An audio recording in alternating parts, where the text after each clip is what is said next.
Hi, and welcome to another episode of Chequed TV, your source for the latest tips, tricks, and trends in human capital management.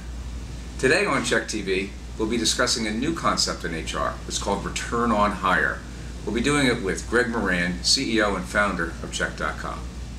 All right, hi, and welcome to another episode of Chequed TV, your source for the latest tips, tricks, and trends in human capital management. We're coming to you today from Chequed.com World Headquarters, located here in beautiful Saratoga Springs, New York. And we film a new episode of the series every Friday afternoon. So if you're ever in the neighborhood, feel free to let us know. We'll save a seat for you in our studio audience. Our guest today on Chequed TV is Greg Moran. He's the CEO and founder of Chequed.com. Greg is also the author of Hire, Fire, and the Walking Dead. It's a leader's guide to recruiting the best. Frankly, it's one of the best and undoubtedly least appreciated business books in America today. All time. Of all time. Not only business books. And Greg also runs a blog called DisruptHR.com. That's disruptor.com, and it delves into some of the most pressing trends and hottest issues in HR all the time. Our topic today is going to be a concept we call return on hire. So first, let me welcome Greg. Thanks, George. Good to have you here. My office is just right around the well, corner, I know, so but it was not a long commute, right? No. So Greg, return on hire. It's a topic we've been talking about here at Chequed.com quite a bit. It's a new approach to certain metrics, but maybe you could just give us a little bit of an overview of what that means. Yeah, so I mean, really what return on hire is about is differentiating from the old metrics that a lot of HR organizations have been using, things like turnover and time to hire and cost per hire. And there's nothing inherently wrong with those metrics, except they don't really tell the story that a business needs to know, which is, how did this person perform, right? If you're simply looking at things like turnover, what you're really looking at is the person still there? They may be still there, but what if they suck, right? What if they're just there, but nobody knows why they're there, And really what we're trying to get to with return on hire is really more about, is this person performing at the level that the organization that the organization really needs them to be? Right. Okay. So give us an example of a metric that would be used in return on hire that hasn't been used before. Rehire, right, is something that it's just an easy way to start for an organization to look at. Simply asking a manager, would you rehire this person? Is this, if you had it to do all over again, I know that they haven't quit, and I know that you haven't fired them, but would you rehire this person versus other potential candidates in the market? The other thing that you really need to be looking at are the actual performance metrics for the job, right? What is it that this person was hired to do? What are the metrics that this person was supposed to accomplish? If it's sales, are they hitting quota, or are they doing what they need to do? If it's customer service, customer satisfaction, whatever the metrics are for that job, are they hitting the metrics that you need to? Or at least are they on a path to do that? So it's got to go beyond simple HR metrics and really into the metrics that are driving the business. And that's really what return on hire is about. Okay, cool. Tell us what a viewer would do. Let's say someone's listening to what you're saying here and they really want to get into this return on hire in their organization. What do you think the first step is? How do they start? I think as simply as starting to put some sort of a feedback loop in, right? After you make a hire, take a look at that job and what's a reasonable amount of time that you can establish whether this person was a good hire or a dud. Right? And that's gonna vary from position to position. Let's just say it's 3 months, right? So after 3 months, you're gonna have a pretty good idea whether you made the right hire. Start with that survey question. Start surveying the managers. Would you rehire this person? Why or why not? It kind of comes from, there's a concept that's out there, or a practice that's out there in analyzing a market called Net Promoter Score.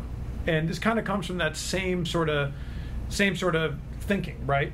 That, just simply asking those two questions, would you rehire this person? Why or why not? Is going to tell you an awful lot about how this person's performing.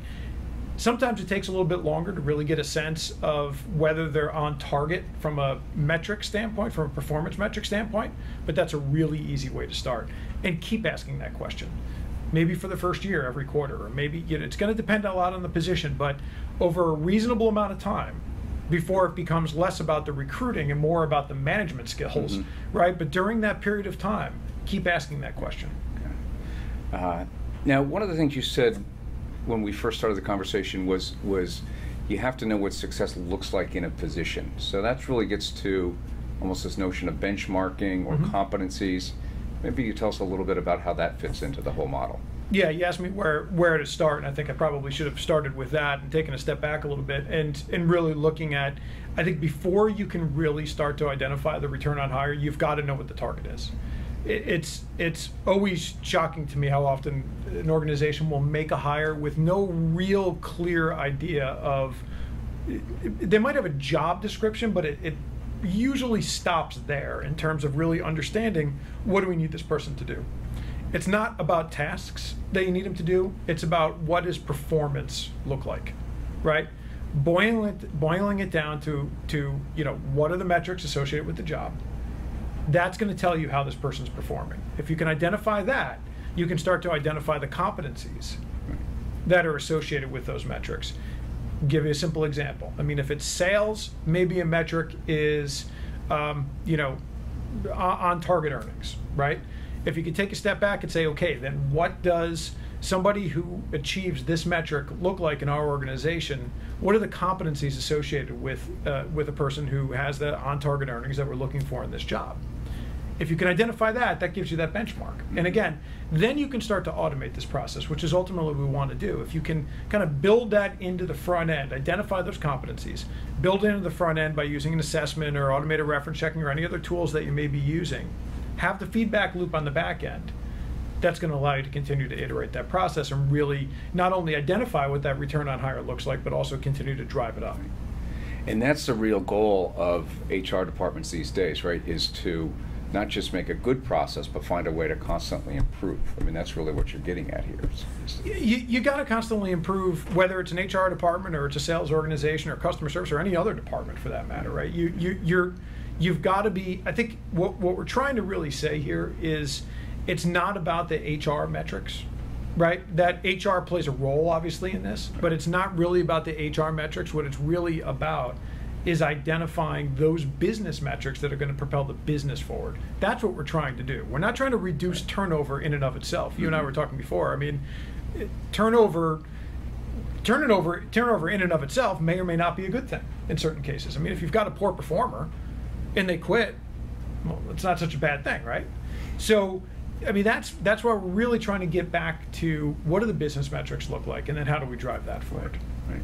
I think the other thing that I found of interest in past companies that I've worked for, larger organizations, is that there's a big spread of employees from those that are doing the job and succeeding, those that are pulling down the organization, and those that are really going above and beyond their job. And those are the ones that we really want to try to replicate on, right? Those star performers that not just do their own job, they help everybody else get the job done better too. Absolutely. Look, we said, start with identifying what those competencies are, identifying the performance metrics, and then starting with a simple survey, right? It's just an easy way to start. But as you go down this path, I mean, then it starts to become pretty clear what the difference between a low performer and an average performer and a top performer is.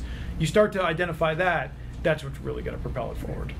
Now, the concepts you're talking about, do they apply to any size organization? It sounds like these are big concepts that only big employers would latch onto, but no, absolutely not. I mean, I think any organization, it may not be as formal in a small organization, but the question still needs to be asked. You might be asking the question of yourself if you're a small business, right? If you've got 3 or 4 employees, you might, but the fact is, you need to be thinking about these things. I think we all sort of get these gut reactions when we hire people on a day-to-day basis. They can swing all over the place, right?